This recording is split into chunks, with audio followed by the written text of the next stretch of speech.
예, 오늘 말씀은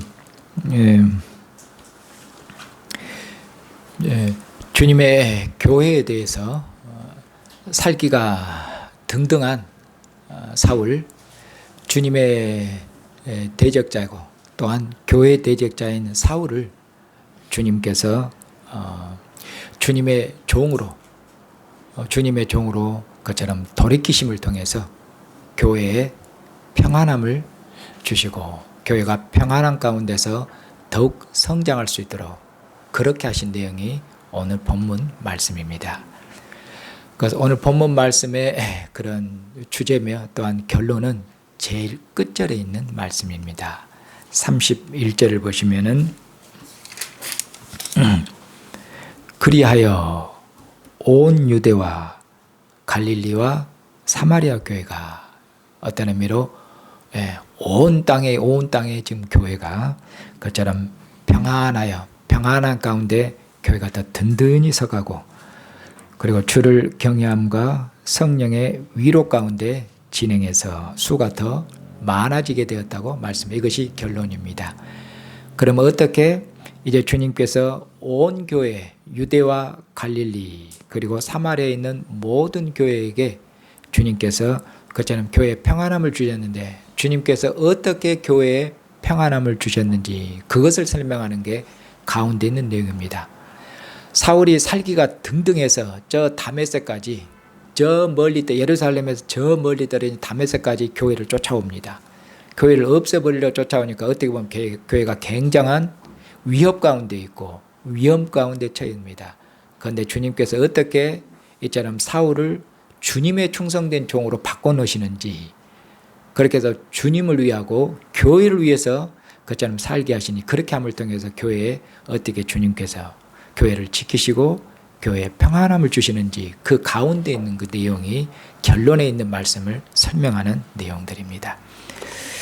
자, 그러면은 이제 시작하는 부분 주님 말씀 앞부분을 보십시다.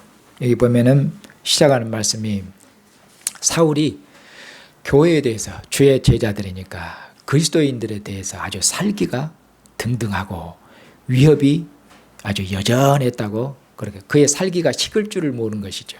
그의 살기가 계속 충만한 것입니다.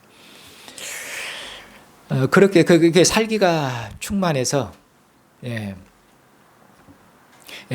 대제사장들에게 공문을 청해서 다메섹에 있는 여러 회당들까지 사울이 방문해서 그렇게 해서 다메섹에서 예수님을 믿는 그리스도인들 이런들을 전부 남녀가 됐든 하여튼 누구를 막론하고 다 잡아가지고 예루살렘을 끌고 가려고 이만큼 살기가 등등했습니다.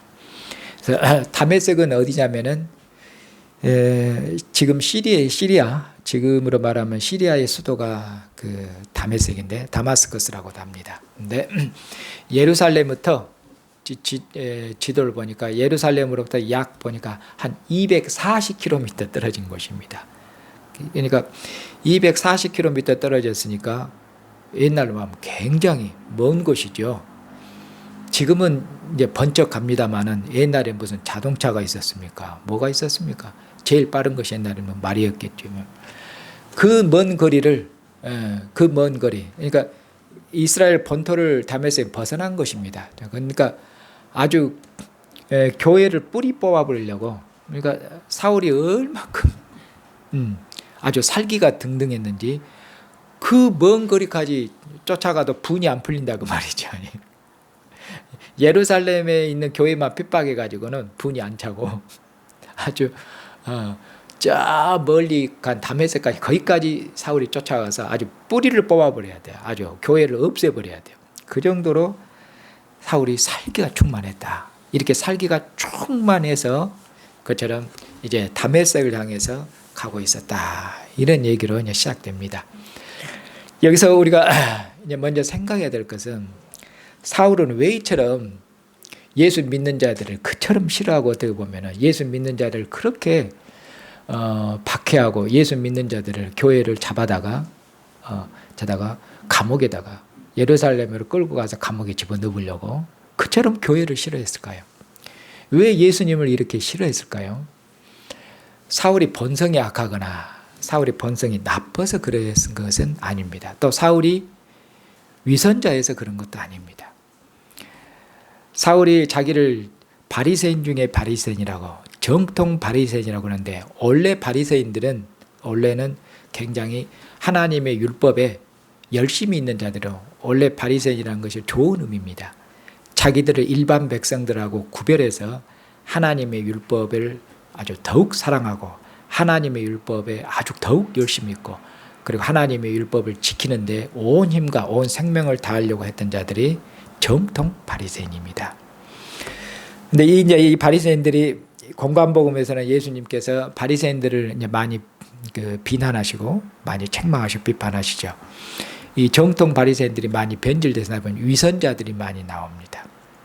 그렇게 해서 율법에 대한 준수, 율법에 대한 엄격한 준수, 율법에 대한 철저한 준수를 그렇게 가르치고 말로는 하면서도 자기는 말로는 율법하고 율법을 지키도록 하면서 자기는 지키질 않거든요. 그러니까 위선자죠. 예, 외식하는 자들. 그래서 예수님께서 그 외식하는 바리새인에 대해서 심하게 책망하고 심지어는 저주하시는 것까지, 화 있을진저 바리새인들이여. 예수님께 그들에게 화를 선언하는 게 복음서에 나오지 않습니까? 그런 예수님께서 바리새인들에 대해서 화를 선언하시고, 또 복음서가 바리새인들에 대해서는 주로 부정적으로 이야기하기 때문에 우리는 바리새인들은 무조건 나쁜 사람, 이렇게 선입관을 가지기 쉽습니다. 그런데 원래 바리새인들은 그들은 율법을 지키는 데 있어서 정통 율법을 지키고 그것을 준수하고 그런 데 대해서 대단히 열심히 있는 사람들이 원래 바리새인들인데, 사울이 그랬다 그런 말입니다. 사울은 두 마음을 품은 자는 아니고 외식하는 자도 아니고 위선자도 아닙니다. 그런 율법에 충실했던 자입니다.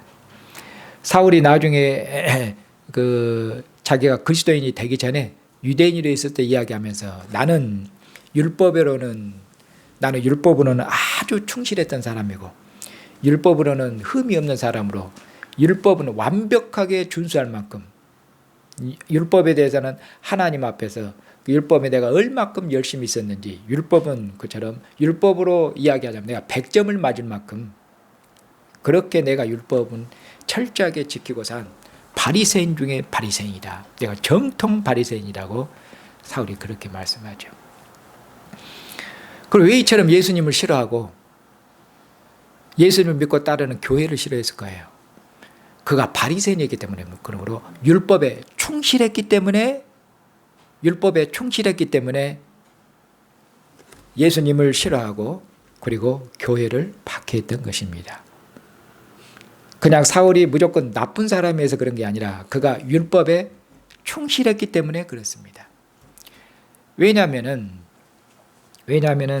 율법이 뭐라고 말씀하냐면은, 특별히 율법 신명기, 모세오경 율법인데, 또는 구약 성경인데 확대시키면은 신명기가 뭐라고 그처럼 말씀하냐면, 하나님이 뭐라고 말씀하냐면은 나무에 달린 자마다 하나님으로부터, 하나님에 의해서 저주를 받은 자라, 이렇게 말씀하거든요. 그래서 나무에 매달린 자는 하나님이 저주하신 자예요. 그러니까 하나님의 벌을 받고 하나님이 저주하셨으니까 하나님의 심판하신 것이에요. 그러니까 그는 하나님의 저주를 받고 하나님의 심판을 받았는데, 하나님이 벌 주셨는데 그가 어떻게 의인이 되며, 그가 어떻게 이스라엘을 구원할 구주 메시아가 될 수 있단 말인가. 어불성설이며 말이 안 되죠. 이것이 사울이 가지고 있는 율법에 대한 지식 때문에 그랬습니다. 그래서 사울은 율법에 비추었을 때, 그가 율법에 충실했으니까, 율법에 충실했고 율법대로 산 사람 아닙니까? 율법에 비춰봤을 때 예수님을 믿고 따르는 그리스도인들이 예수님은 메시아다, 하나님의 아들이다, 이렇게 믿고 고백하는데 사울은 가짜다, 그건 거짓이다. 어떻게 예수님이 메시아가 될 수가 있는가? 십자가에 그는 달렸지 않느냐? 이런 성경의 근거를 가지고 하는 것입니다. 성경이 있기 때문에 사울이 확신에 차 있고 그리고 어떻게 보면 확신에 차 있고 신념이 있기 때문에 그는 자기가 하는 일에 있어서 두려움이 없는 것입니다. 이것이 하나님의 뜻에 맞다고 생각하기 때문에 가차 없는 것입니다. 이것이 하나님 앞에 충성된 것인가, 하나님 앞에 열심히 있는 바리새인, 정통 바리새인이죠. 그래서 이처럼 율법이 정죄하는데 그리스도인들이 예수님을 메시아라고 하나님 앞에 저주받은 예수님이 어떻게 하나님께서 선지자를 통해서 약속하신 왕, 종말에 이스라엘을 구원할 왕, 나아가서 열국을 구원할 왕, 그 왕이 하나님이 약속하신 메시아인데 하나님의 아들이신데 이처럼 십자가에 달린 예수가 어떻게 메시아가 될 수 있나? 그는 거짓 메시아다. 거짓 메시아다.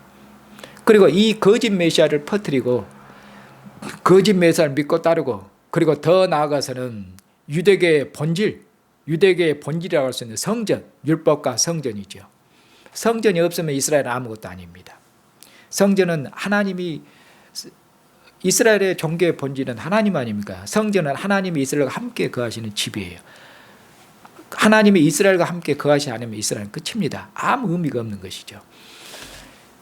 그래서 이스라엘 한마디로 성전 중심 종교인데 스데반이 성전을 아주 평가절하하고 성전을 부정적으로 말씀했죠. 왜냐하면 이스라엘이 타락했기 때문에, 하나님 보내신 아들을 죽였기 때문에 이스라엘을 정죄하는 의미로 하나님이 사람이 지은 성전에 거하시겠느냐, 이 말을 듣고 유대인들이 눈에 아주 불이 나버렸고 이를 뜩뜩, 스데반의 그 말을 듣고 이를 뜩뜩 갈아가지고 그리고 스데반을 죽여버렸죠.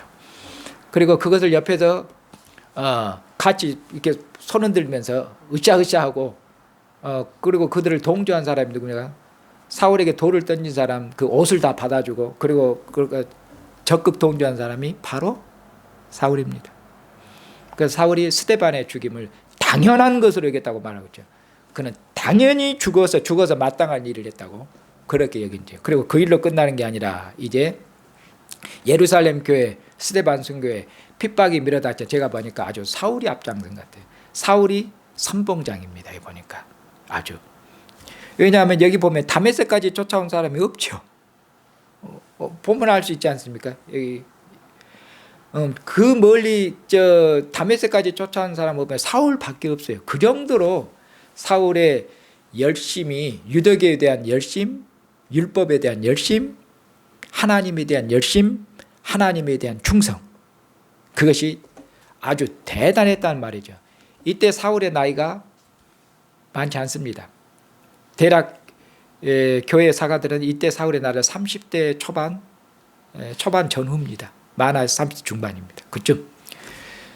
아주 그렇게 대단한 열심을 가지고 이처럼 교회를 핍박하고 아예 교회를 없애버리려고 눈에 그냥 불을 켜고 이제 다메섹까지 저 멀리 쫓아가려고 대제사장들의 공문을 받아갖고 갑니다. 그리고 이제 다메섹 그 가까이 왔을 때 그때 주님께서 나타나십니다.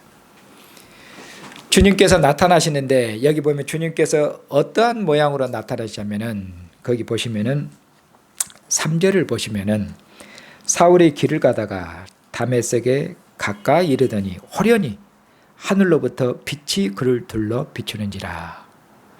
다메섹에 가까이 왔을 때 갑자기 하늘에서 빛이 사울을 비췄습니다. 하늘로부터 빛이 비추는 것은 실은 누가 나타나시는 모습이냐면은 구약에 하나님이 나타나시는 모습입니다.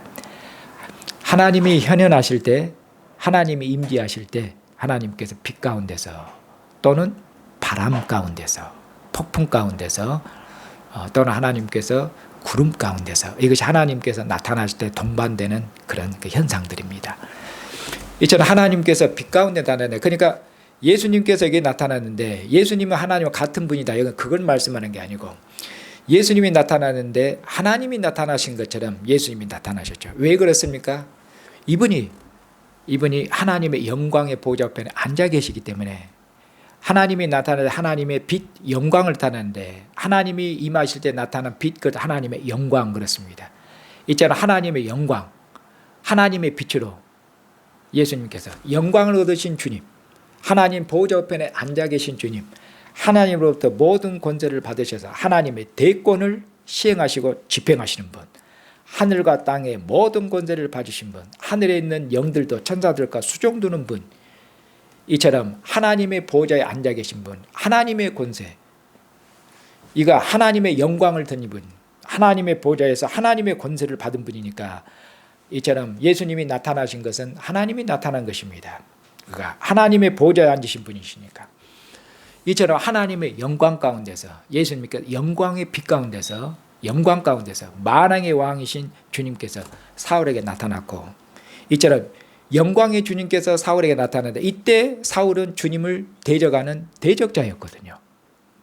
주님을 대적하는 대적자이기 때문에 이처럼 권세 있는 주님께서 사울에게 나타나자마자 사울이 엎드러졌다고 말씀하고 있습니다. 왜 엎드러졌는가? 빛이 비쳤는데 왜 엎드러졌는가? 그러면 그 이유입니다. 엎드러진 것은 점잖은 표현이고, 한마디로 말하면 주님께서 그 영광 가운데서 자신의 영광을 드러내시니까 사울이 쓰러져 본 겁니다. 한마디로 말하면. 주님의 영광 앞에서 누가 쓸 자가 있습니까? 주님이 자기 영광을 드러내면 쓸 자가 없습니다. 주님이 드러내면 어떻게 하늘이 흔들리고 땅이 진동하고, 그것은 그 옛날 왕이 행차하시면 땅이 진동하고 하늘이, 거기서 왕의 위엄과 그 영광, 권세를 표현하는 표현법입니다. 그렇잖아요. 예수님께서, 영광의 주님께서 사울에게 나타나 사울이 거꾸러졌고, 한마디로 거꾸러졌습니다. 그리고 그의 눈이 멀었습니다. 눈이 떴는데 앞을 보지를 못하죠. 대적자에게 주님께서 나타나게, 어떤 의미로 주님께서 사울을 징계하시고 책망하시고, 그리고 이제 돌이키시는 거죠. 사울이 3일간 눈이 멀었다가 3일 후에 이제 눈을 뜨는데 주님이 3일의 간격을 두시죠. 성경에서 3일 하면은 완전하십니다. 사흘쯤 가면은 예수님께서 사흘 후에 부활하신 것도 구약의 배경입니다. 성경에서 사흘, 7일, 10일, 12 이런 것들은 소위 말하면 완전을 표현하는 그런 의미를 가지고 있습니다. 사흘쯤 가면은 많이 간 것입니다. 사흘 했을 때 그 사흘도 한 단입니다. 그러니까 예수님께서 사흘 후에 부활하신 거, 사흘 하면 예수님의 완전한 죽음, 예수님의 완전한 죽음 사흘 후에 그렇게 말씀합니다. 그래서 어떻게 보면 예수님께서 사울에게 나타나셔서 이제 부르시고 소명을 주는데, 사흘 동안 어떻게 보면 대적자를 주님에게 돌이키신데도 그 사흘 동안 어떻게 보면 눈이 감겨진 하나님께 사흘 동안 근신하고 있으라는 것이겠죠. 지금 보면은 사흘 동안. 그리고 사흘이 지나면은 주님의 징계는 끝났고, 어떻게 보면 근신은 끝났고, 이제 주님의 종으로 부르시는 것이죠. 그러니까 사흘 후에 주님께서 아나니아를 사울에게 보내신 것 보면 알 수가 있습니다. 그래서 사울에게 주님께서 이처럼, 사울가 아니고 주님께서 다메섹에 가까이 왔을 때 영광의 주님께서 사울에게 나타나셨고, 그때 사울에게 바로 주님을 대적하는 사울에게 주님이 나타났는데 주님은 거꾸러졌고 사울은 거꾸러졌고, 그리고 거꾸러진 사울에게 주님께서 말씀하시기를 네가 어찌하여 나를 핍박하느냐, 그렇게 사울에게 말씀하셨죠. 여기 말씀도 주님께서 우리 말씀 보면은 어찌하여 네가 나를 핍박하느냐, 그것은 사울이 교회를 없애고 교회를 핍박했는데, 교회를 핍박하는 것이 주님께서 자기를 핍박한 걸 말씀하고 있지 않습니까? 왜냐하면 주님과 교회는 하나입니다. 교회는 주님의 영광이고 교회는 주님의 몸입니다. 그리스도는 교회의 머리이기 때문에 몸과 머리가 분리될 수 없고 주님과 우리는 하나거든요. 교회를 핍박하는 것이 나를 핍박하는 것, 그렇게 주님 말씀하지 않습니까? 왜 나를 핍박하느냐, 왜 내 백성을 pis박하느냐, 왜 나를 핍박하느냐. 그래서 사울이 묻습니다. 갑자기 빛 가운데서 나타났고 사울이 엎드러졌고, 그걸 뭐랬죠? 핍박한다고 그러는데 저에게 핍박한다고 말씀하시는 바로 주님은 누구십니까? 어떤 분이십니까? 이렇게 사울이 묻죠. 지금 말씀하시는 주님은 누구십니까? 이렇게 말씀하니까 주님께서 말씀하시기를 나는 네가 핍박하는 바로 예수다, 이렇게 나는 네가 핍박하는 예수다, 그렇게 말씀합니다. 그리고 주님께서 사울에게 말씀하시기를 시내로 들어가라고. 그러면 시내로 들어가 있으면은 주님께서 종들을 보내서 네가 앞으로 할 일이 무엇이니 내가 너에게 이르겠다고, 명령하겠다고 말씀이죠. 왕이시니까. 내가 너에게 명할 것이 있다고 그렇게 말씀하죠. 여기서 이제 사울의 반응은 자세히 안 나타나 있습니다. 안 나타나 있어도 사울에게서는 주님이 나타난 사건이 나중에 사울이 쓴 서신들에서 자주 반복되고 이제 언급되는 것에서 사울은 어떻겠습니까? 아주 충격적인 일이죠. 거짓 메시아로 알고 그리고 예수님을 따르는 교회를 없애버리려고 했는데 예수님이 거짓 메시아라고 그렇게 생각했던 예수님이 진짜 메시아시요. 그리고 메시아뿐만 아니라 이분이 사울이 하나님의 영광의 빛으로 하나님의 빛, 이것을 히브리인들은 히브리어로 쉐키나라고 그럽니다. 하나님의 영광의 빛을. 이 하나님의 영광의 빛으로 사울에게 나타났거든요. 이분이 곧 뭐냐면은 하나님의 아들이며 하나님의 나라를 상속받으신 하나님의 아들, 영광 가운데 있는 분이시요. 사울에게서는 이것은 너무너무나 놀라운 일이었고 충격적인 일이었을 겁니다. 이것은 두말할 필요가 없습니다. 두말할 필요가. 내가 하나님 앞에 충성한다 했는데 오히려 하나님을 대항하는 자였다니 얼마큼 놀랬겠습니까? 그래서 사울은 이제 보면은 그 사흘 동안 식음을 전폐하고, 그렇지 않겠습니까? 식음을 전폐하고 아마 너무 충격을 받았고 식음을 전폐하고 기도에 힘썼다고 말씀하겠습니다. 그가 그토록 하나님을 사랑해서 하나님 앞에 충성해서 교회를 없애려고 여기 다메섹까지 왔는데 이런 그의 모든 열심과 모든 노력들이 오히려 하나님 앞에 하나님을 대항하고 하나님을 해롭게 하는 것이었으니 그의 마음의 충격은 말할 수도 없을 것입니다. 여기서는 가볍게 지나갑니다. 이건 자세히 말씀하지 않고. 하여튼 사울이 충격으로 사흘 동안 식음을 전폐하고 그리고 사흘 동안 이제 기도합니다. 당연히 기도하고 있었겠죠. 금식하면서 주님 앞에 자기 죄를 이제 아랬겠죠. 당연히. 하나님을 대항했으니까 3일 동안 식음을 전폐하고 기도하고 그랬습니다. 이런 이제 기도 중에 있는데 이제 주님께서 다시 주님의 종 아나니아를 이제 사울에게 보내셔서 사울에게 안수하도록 그렇게 하십니다. 그렇게 해서 사울을 이제 치료하시는 것이죠. 사울이 눈이 있어도 보지를 못하지 않습니까? 아나니아를 보내서 사울에게 안수함을 통해서 눈에서 비늘 같은 것이 떨어지므로 다시 눈을 보도록 하고 이제 사울이 회복되는 것이죠. 주님의 징계가 끝났고 다시 보도록 하니까. 그리고 주님이 이제 사명이 사울에게 부여되는 것이죠. 이제 주님께서 사울을 이제 주님의 책망과 징계는 끝났고 그를 주님의 충성된 종으로 이제 부르셔서 아나니아를 보내서 그를 치료하시고 그리고 성령으로 충만케 하시고 성령을 주신 것은 능력을 충만케 하시고 주님이 맡기신 일을 감당할 수 있도록 하는 것입니다.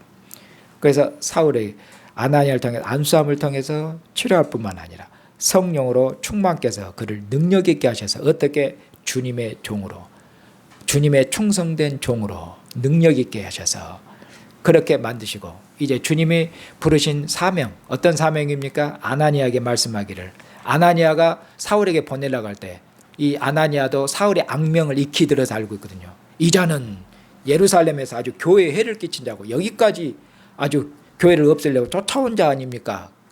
주님이 아나니아를 보내려고 할 때 그렇게 하니까 주님께서 이는 내가 택한 그릇이다. 그렇게 말하죠. 내 택한 그릇이다면 내 종이라고 말이죠. 내가 쓸 내 종이니까 더 이상 말하지 말고 가라. 그렇게 말씀하죠. 이는 이방인들 앞에서 또 임금들, 왕들 앞에서 유대인들 앞에서 내 이름을 증언할 것이다. 나를 위해서 많은 고난을 받고 나의 충성된 종으로 내가 이를 쓰려고 내가 이를 불렸다. 사울은 나중에 보면은 만세 전부터 어떻게 보면은 창세 전부터 나를 구별하시고 택하신 분, 창세 전을 이제 골라고 어머니 뱃속 이전부터 이 나를 예비하신 분으로 그렇게 이야기합니다. 주님의 택한 그릇으로 그렇게 말씀하죠. 그렇게 해서 주님께서 이처럼 아나니아를 통해서 사울을 이제 주님의 충성된 종으로 그처럼 돌이키고 부르시는 그런 장면이죠.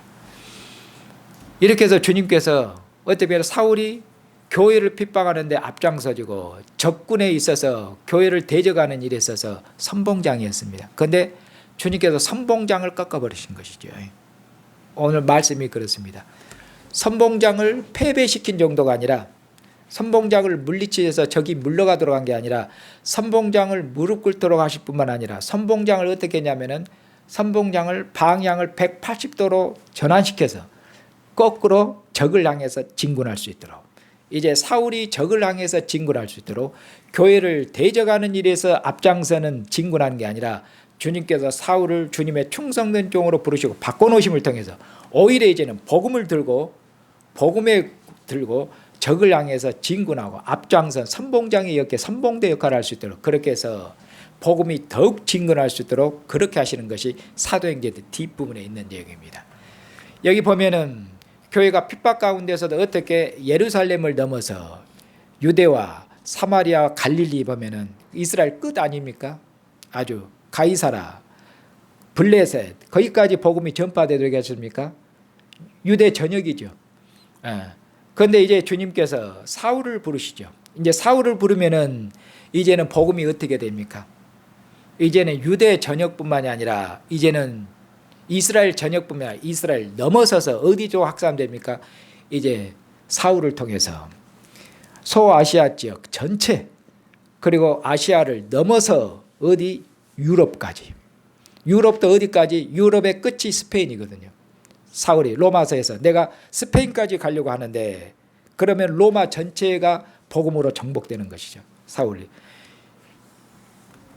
그러니까 어떻게 사도행전은 어떻게 영광의 주님, 권세 있는 주님께서 땅에서 주님께서 제자들과 함께 하시고 주님을 믿는 백성들과 함께 하시면서 주님께서 그의 표적을 나타내시고 그의 권세를 나타내시고 영광을 나타내시면서 주님께서 제자들과 함께 하셨거든요.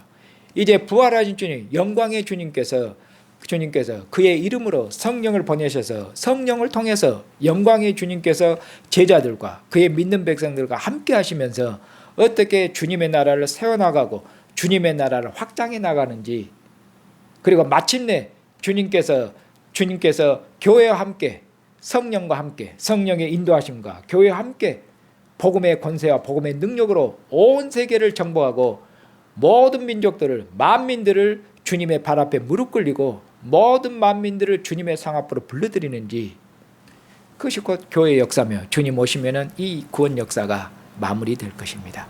사도행전은 바로 이 부활하신 주님의 역사, 보좌 우편에 앉아 계신 주님께서 교회와 함께 하시는 주님의 능력의 역사를 말씀하는 것이 사도행전입니다. 그것을 거듭거듭 말씀하십니다. 이렇게 주님께서 사울을, 적군의 선봉장이었던 사울을 이제는 우리의 선봉장, 주님을 위한 선봉장으로 사울을 바꿔놓으셨습니다. 그러니까 사울이 이제는 성령으로 충만하고 세례를 받고 음식을 먹고 강건한 뒤에 바로 보면 알겠죠. 얼마큼 이제 주를 위해서 선봉장 역할을 하고 주님을 위해서 열심을 내는지. 바로 이제 좀 몸이 회복되자마자 다메섹 여러 해당에 다니면서 즉시로, 그렇게 되어 있습니다. 표현이 즉시로 다메섹 해당에 다니면서 즉시로 예수께서 하나님의 아들이시며 곧 메시아시다, 거짓된 메시아가 이분이 진짜 메시아다고, 예수님이 하나님의 아들이시다고 다메섹 해당 다니면서 곳곳마다 바로 사울이 예수께서 하나님의 아들이심 증언했습니다. 변해도 180도 완전히 주님의 충성된 종으로 변했죠. 이제 사울이 예수님을 유대인들 해당해서 하나님의 아들로 증언하니까 이제 누가 놀래고 누가 당황했겠습니까? 해당에 있는 유대인들이 몹시 놀라고 몹시 당하고, 그리고 이 당혹스러움은 좀 뒤에 분노로 이제 변하게 되어 있습니다. 아니, 이 사람이 담에서 해당까지 왜 온 사람이에요? 예수 믿는 자들 전부 잡아가려고 내려온 사람인데 갑자기 예수님은 하나님의 아들이신 예수님을 믿으시라고 갑자기 복음을 전파해요. 그러니 해당에 있는 사람들이 다 놀랬죠. 다 놀랬고 당했고, 또 사울이 그 변론하는 일에 있어서가 성경에 대한 지식이 구약 율법에 정통하고 사울은 랍비의 그런 교육을 받은 사람이거든요. 능하죠. 능력이 있고. 그러니 유대인들이 당혹스럽고 당황하고 그러니까 그래갖고 이것이 점차 이제는 분노로 변했고, 그리고는 이제 며칠 뒤에 유대인들이 모입니다. 모여가지고 뭐 합니까? 사울을 제거하자. 사울을 죽이자. 사울을 죽이려고 모였습니다. 그렇게 해서 사울을 죽이려고 마음을 단단히 이 자는 가만히 둬서는 안 될 자죠. 하여튼 유대교에 열심히 있는 자들은 이렇게 되어 있습니다. 그래서 사울을 죽여야 되겠다. 그렇게 해서 먼저 사울이 도망갈 구멍을 막아야 되겠다. 그렇게 해서 성문을 지키도록 합니다. 빠져나가지 못하도록. 그것도 성문을 24시간 주야로 지켰어요. 그렇게 말씀합니다. 그래서 사울이 빠져나가지 못하도록 먼저 성문부터 딱 지켜놓고 사울을 죽이기로 하죠. 단단히 마음을 먹고 계획을 짰죠. 음모를 짰죠. 그런데 어쩝니까? 주님께서 그들의 모든 음모가 실패로 돌아가 계시죠. 주님께서 그들의 음모가 사울의 귀에 들어가더라고. 그렇게 해서 사울이 형제들에게 알렸겠죠. 그렇게 해서 형제들이, 주님의 제자들이 사울을 어쩝니까? 여기서 죽임당하게 할 수 없죠. 그들의 음모를 알았으니까. 그래서 피할 수 있도록 보니까 성문을 지키고 있는데 어떻게 빠져나갔고 보니까 강주리에 달아서 성벽 아래로 내려서 사울을 탈출시키죠. 그렇게 사울이 죽음의 위기에서 벗어납니다. 이것이 주님의 섭리인 줄 아시겠죠. 주님께서 사울을 여기서 죽임당하게 하려고 주님 부르신 게 아니거든요. 사울이 할 일이 많아요. 사울이 주님께서 부르시고 맡긴 사명을 마치도록 하는, 주님께서 그의 생명을 놓지 않으실 것이에요. 그가 달려갈 길을 다 마치기까지는, 주님께서 맡기신 일을 완수하도록까지는 주님께서 결단코 사울에 있는 손을 거두지 않았기 때문에 사울의 몸을 손댈 자가 아무도 없습니다. 주님이 친히 지키시고 보호하실 것이에요. 예수님의 몸에 손을 대는 자가 없었던 것처럼 때가 되니까 아버지께서 아들을 죽음에 내준 것이지, 예수님께서 힘이 없어서거나 지혜가 없어서거나 사람이 없어서거나 능력이 없어서 잡혀서 죽으신 것이 결단코 아닙니다. 아버지의 뜻을 이루기 위해서 죽으셨고, 그렇게 말씀한 것처럼 주님을 믿는 백성들이 고난을 당하고 순교를 한 것은 주님께서 능력이 없어서 자기 백성을 지켜줄, 자기 백성을 고난과 어떤 위험으로부터 지켜줄 능력이 부족해서, 그런 왕이어서 예수님께서 그런 부족한 왕, 능력이 어떤 한계가 있는 왕이어서 자기 백성들을 고난 가운데 내버린 거예요. 결단코 그렇지 않습니다. 성경에서 말씀 주님은 그런 분이 아니십니다. 그것이 사도행전에서도 우리가 잘 알 수가 있습니다. 아무튼 이처럼 주님께서 이처럼 사울을 주님의 충성된 종으로 바꿔놨고, 사울은 주님의 부르심에 이제 즉각 충성해서 다메섹에서 주님을 신실하게 담대하게 증언했습니다. 그리고 이제 다메섹에서 벗어나서 어디로 올라가냐면 예루살렘으로, 어떻게 보면 교회를 핍박하는 본부가 있는 예루살렘으로 올라갔고, 예루살렘에 올라가서 예수님 믿는 형제들, 제자들하고 함께 이제 교제하고 사귀려고 하는데 아무도 사울하고 만나주고 교제하려고 하질 않아요. 왜 그러냐면은 예루살렘에 있는 형제들 교회가 잘할지 않겠습니까? 이 사람이 엊그저께 어떻게 보면 며칠 전만 해도 어떻게 보면 살기가 등등해서, 다른 말로 아주 칼 들고 교회를 죽이려고 설치고 다닌 사람 아닙니까? 아주 그런 사람들 며칠이 지났는지는 모르겠습니다. 얼마 있다가 사람이 180도 변해갖고 나도 예수님 믿는다고, 그렇고 이제 형제님 하면서 이렇게 자매님 하면서 교제하자고 하는데, 그 말을 어떻게 갑자기 믿겠어요? 이 사람이 칼 들고 설치고 다닌 사람인데 교회를 죽이려고 설교가 등등하고 눈에 아주 불 켜고 그냥 집집마다 다녀다니면서 아주 그런 사람인데, 그때 이제 낮은 사람이 누구냐면은 바나바죠. 바나바. 나중에 바나바하고 사울하고 함께 선교 여행도 했던 사람이죠. 전도 여행도 함께 가고, 바나바도 중요한 지도자입니다. 이 바나바가 이제 사울을 데리고 이제 사도들에게로 갑니다. 사도들에게 가서 바나바가 이 사울이 어떻게 주님을 만났는지, 주님께서 어떻게 사울에게 나타났고 주님께서 사울에게 어떤 말씀을 하셨는지, 그리고 사울이 주님을 만난 뒤로 어떻게 그가 180도 변해서 다메섹에서 그가 담대하게 예수님을 증언했는지, 복음을 전파했는지, 이처럼 사울에 대해서 얘기했고, 그리고 바나바가 그 유력한 지도자고 또 사도들에게 신임을 받는 자 아니었겠습니까? 그러니까 이제 바나바의 그처럼 소개로 사울의 말을 믿고 사울을 형제로 받아들였겠죠. 예루살렘의 그처럼 지도자들이 사도들께서 사울을 받아들이니까, 예루살렘 교회도 이제는 사도들께서 받아들였으니까 사울을 형제로 받아들이고, 그렇게 해서 사울이 예루살렘을 자유롭게 출입하면서 형제들과 자유롭게 교제하고 사귀고 그랬다고 말씀합니다. 그럴 뿐만 아니라 이제 예루살렘에서도 이제 어떻게 보면 적들의 심장부, 적들의 본부에서도 사울은 뭡니까? 두려워하는 사람이 아니죠. 보면 주님에 대해서 충성하고, 충성하는 자가 죽음을 두려워해서야 왕께 충성하겠습니까? 사울은 죽음을 두려워하지 아니하고 적들의 심장부이고, 계시록에서는 사탄의 본부가 있는 곳, 이 말이에요. 사탄의 본부 예루살렘, 이 심장부에서 예수께서는 하나님의 아들이시다. 담대하게 그렇게 복음을 전파합니다.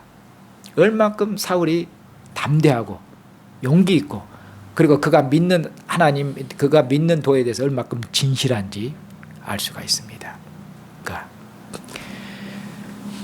그런데 예루살렘이여 적들의 심장부가 본부가 있는데 여기서 복음을 전파하도록 가만히 놔둘 자들이 아니죠. 그래서 사울을 죽이려고 또 눈에 불을 켜니까 형제들이 사울을 가이사랴로 보냈고 피신시킨 거죠.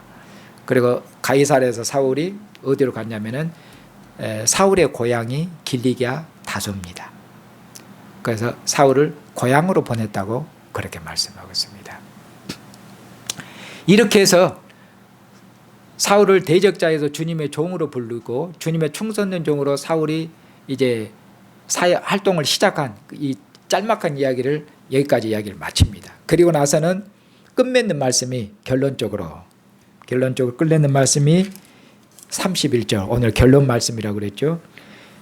이렇게 해서 온 유대와 갈릴리와 사마리아 교회가 평안하여 든든히 성하고, 이처럼 이스라엘의 전역에 있는 흩어져 있는 모든 교회가 평안하게 되었다. 여기서 평안함은 무엇입니까? 유대인들하고 그 분쟁이나 싸움이 그쳐서 평안하고 그런 게 아니라, 사울이 교회를 핍박하는 데 있어서, 교회를 없애는 데서 제일 앞장서서 칼 들고 설쳤는데, 이 칼 들고 설치는 어떻게 보여요? 진짜로 사울이 칼을 들었단 말씀이 아니라 교회를 죽이는데 앞장섰던 사울을 교회 편의로, 어떻게 보면 주님의 편의로 바꿔놓으셨거든요. 그리고 주님을 위해서, 교회를 위해서 선봉장이 되도록 했으니 교회 어쩝니까? 교회 위협이 제거된 것이죠. 선봉장을 갖다가 우리 편의로 했으니까 이렇게 해서 교회가 어쩝니까? 사울의 살기로부터, 사울의 위협으로부터 교회를 벗어나겠죠. 벗어나게 된다. 오히려 교회에 유익이 되게 했죠. 그렇게 해서 교회가 어쨌는가? 주님께서 교회를 평안하게 하셨다. 그렇게 해서 주님께서 보면은 위협으로부터 교회를 박해하고 교회를 없애려고 하는 사울의 위로부터 교회를 어떻게 지키시고, 교회를 보호하시는지, 사울을 180도 바꿔버림을 통해서 어떻게 교회를 지키시고 보호하시는지 주님의 일하심, 주님의 역사하심을 여기서도 보여주고 있는 것입니다. 그래서 교회는 주님께서 교회에 평안함을 주셨고, 평안함 가운데서 교회가 든든하게 서갈 수 있도록 하셨고, 뿐만 아니라 교회는 더욱 힘을 얻었겠죠. 당연히 힘을 얻었지 않겠습니까? 교회는 아주 사기가 충천했겠죠. 이제 주님께서 이 사울을 갖다가 교회를 아주 없애는데 앞장선 이 저게 아주 선봉장을 갖다가 이렇게 바꿔갖고 우리 편의로 바꿔놨으니 교회가 얼마큼 사기가 충천하고, 적은 어떤 건가? 선봉장으로 보내놨더니 항복해갖고 반대로 총을 우리 쪽으로 겨누니 이쪽은 완전히 사기 저하지요. 어떻게 보면 대제장도 힘 싹 빠져버렸을 거예요. 주님께서 이렇게 완전히 꺾어버리고 전환시켜버린 것이죠. 완전히. 상황이 그렇게 돼버렸습니다. 그래서 교회는 힘이 났겠죠. 교회는 평안한 가운데서 더 든든히 서가고 성령의 위로하심과 성령의 위로하심으로 진행해서 믿는 자의 수가 더 어쩌겠습니까? 점점 사기 충천하고 힘을 더 얻어갔으니까 더 용기 백배해서 복음도 어떻게 했겠습니까? 전파했겠죠. 그러니 믿는 자의 수가 더해갔더라고.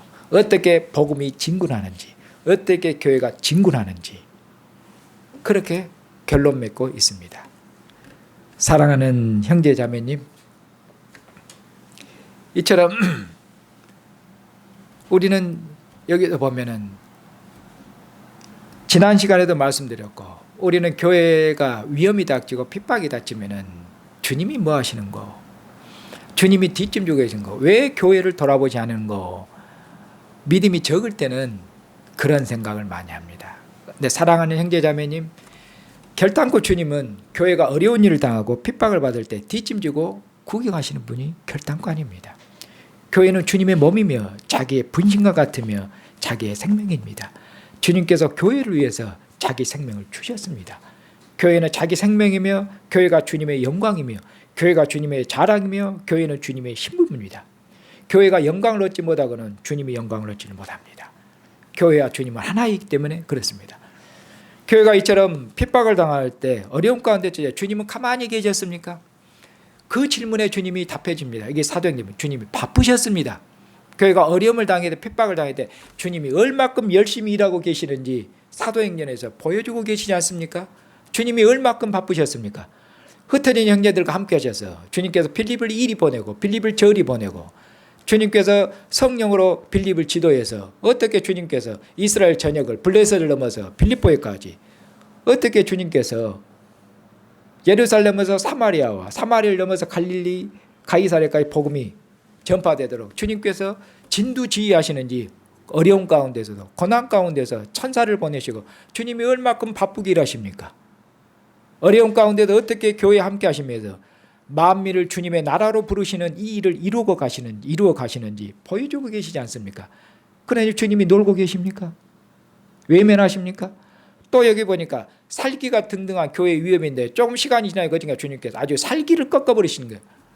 살기를 제거한 정도가 아니라 여기 보니까 아주 우리 편으로 만들어 보시잖아요. 사울을 교회에 유익이 되도록 적이 아군이 되도록 주님께서 바꿔버렸어요. 어떻게 주님께서 교회를 보호하시는지 교회를 돌보시는지 주님께서 어떻게 교회에 함께 하시는지 이 일에서 확실히 알 수 있도록 그렇게 해서 다시는 묻지 말라고 우리에게 사도행전을 보여주고 계니까 다시는 묻지 말라는 거예요. 주님께서 어려움을 겪을 때 핍박을 때 주님 어디 계십니까? 묻지 말아라. 내가 확실히 증거하고 확실히 보여주지 않느냐. 제가 어려울 때 힘들 때 우리 교회가 힘들고 어려울 때 주님 어디 계셨습니까?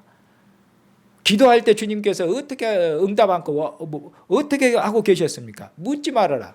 나한테 물을 필요가 없다고 해서 두말할 필요가 없다 그 말이죠. 내가 교회를 절대로 한순간도 교회를 내 눈에서 눈을 뗀 적이 없고 교회를 항상 주님의 팔로 붙들고 계셨으며 이렇게 말씀하고 있지 않습니까?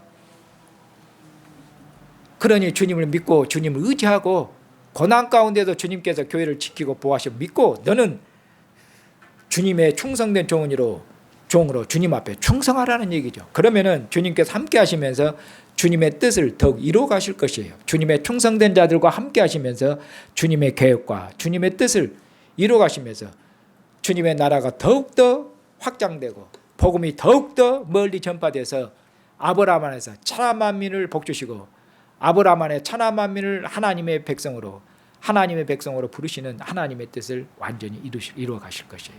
그걸 말씀하지 않습니까? 사랑하는 형제자매님, 이 일을 위해서 원수였던 저와 여러분들도 분을 받고 태감을 받은 것입니다. 사랑하는 형제자매님, 우리들도 사울처럼 주님의 원수들로 살았습니다. 사울만 율법 옛 질서죠. 부활하시기 전의 질서.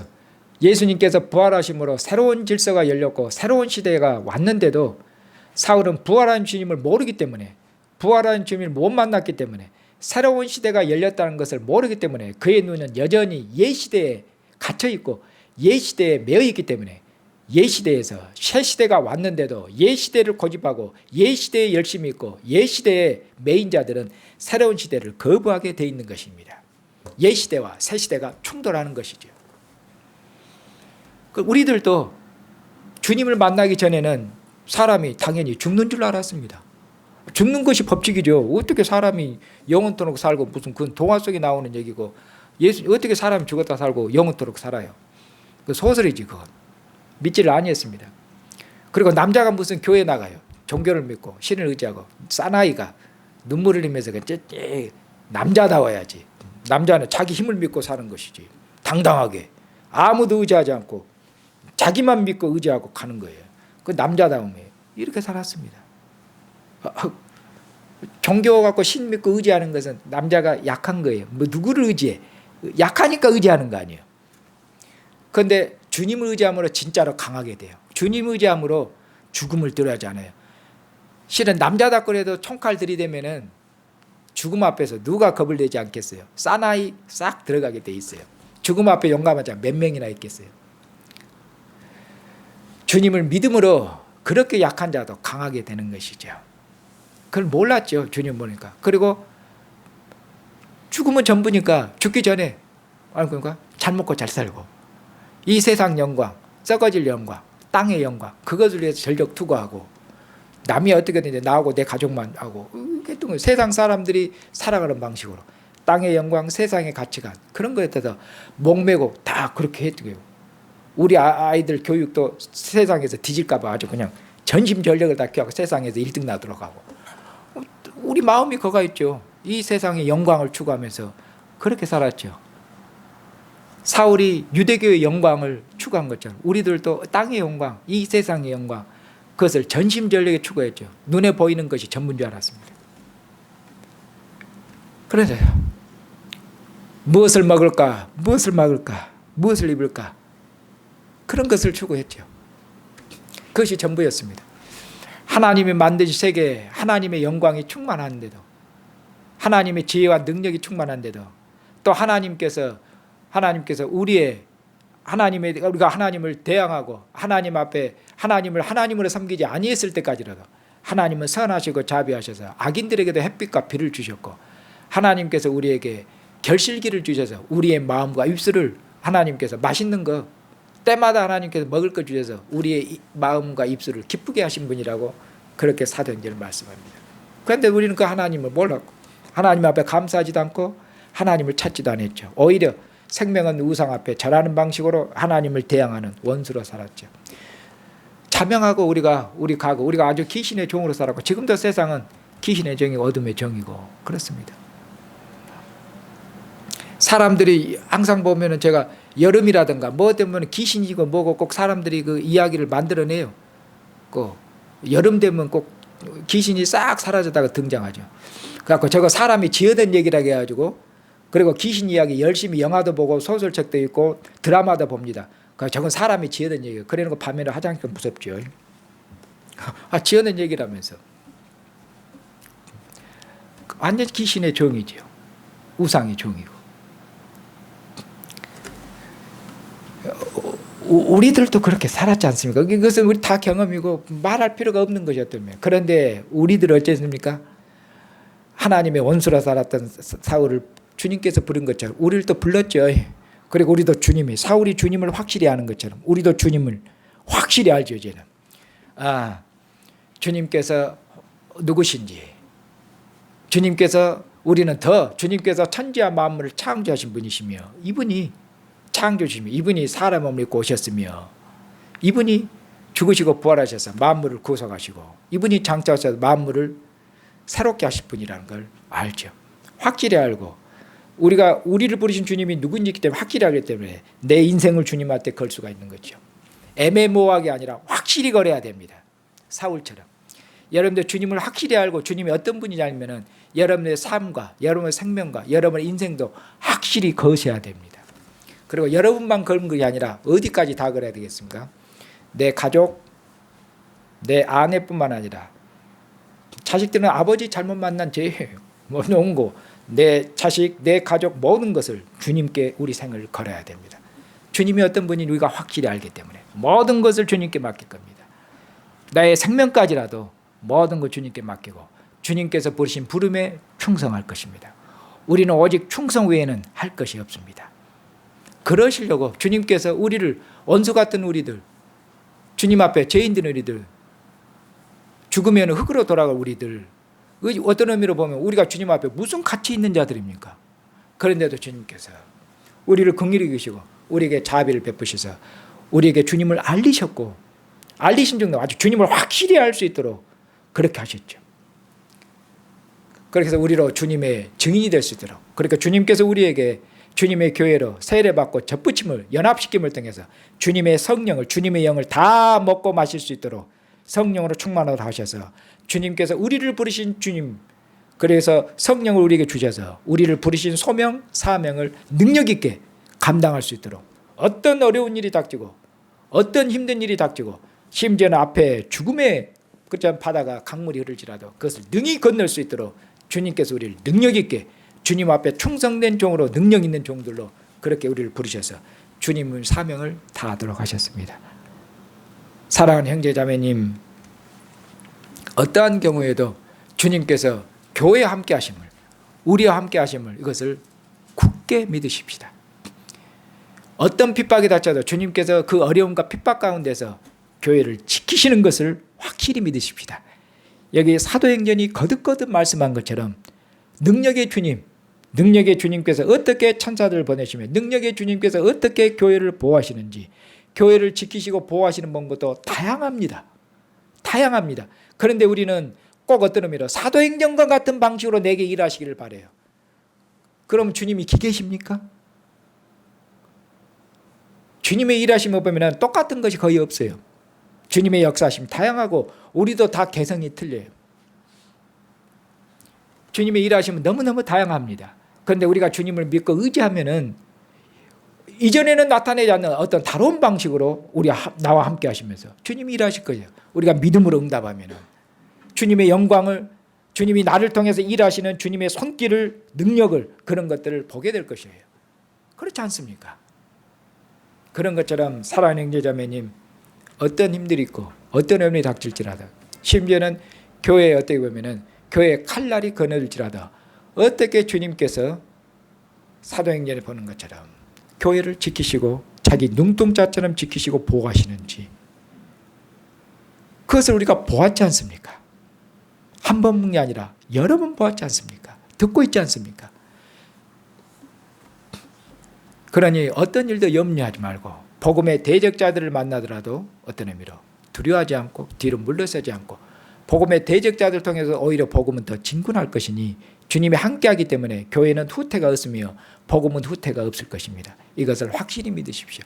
복음은 계속 진군할 것이며 주님의 나라는 계속 확장돼서 온 우주가 주님의 나라가 될 것입니다. 하늘에서 하나님의 뜻이 이루어져 땅에서 이루어져서 하나님의 나라가 올 것입니다. 완성될 것입니다.